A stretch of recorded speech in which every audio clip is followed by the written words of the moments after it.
भारत की अर्थव्यवस्था में बूम। अमेरिकी अर्थव्यवस्था से भारत का मुकाबला। पीपीपी के आधार पर भारतीय अर्थव्यवस्था का आकार $15 ट्रिलियन।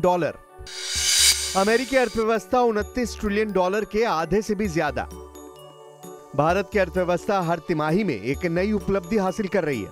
अब इसमें एक और कड़ी जुड़ गई है। नीति आयोग के उपाध्यक्ष सुमन बेरी के मुताबिक परचेजिंग पावर पैरिटी यानी पीपीपी के आधार पर भारतीय अर्थव्यवस्था का आकार $15 ट्रिलियन है।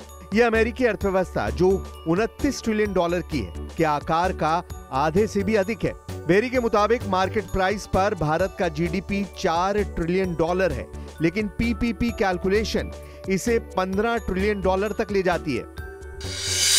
पीपीपी यानी क्रय शक्ति समता।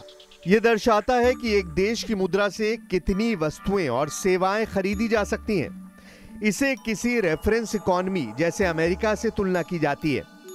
सीआईआई के एनुअल बिजनेस समिट 2025 में सुमन बेरी ने दावा किया कि अखबारों में भारत के चौथी सबसे बड़ी अर्थव्यवस्था होने की बात है, लेकिन यह मार्केट वैल्यू पर आधारित है। असली उत्पादकता को मापने का सही तरीका है पीपीपी।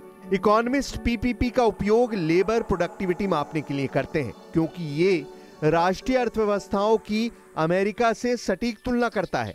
बेरी ने भारत के लिए सप्लाई सोर्स में डाइवर्सिटी लाने की जरूरत पर जोर दिया ताकि किसी एक सप्लायर पर निर्भरता कम हो। साथ ही उन्होंने ग्लोबल एक्सपर्टाइज का उपयोग करने और लोकल इनोवेशन, मार्केट रिफॉर्म और स्किल डेवलपमेंट पर ध्यान देने की वकालत की।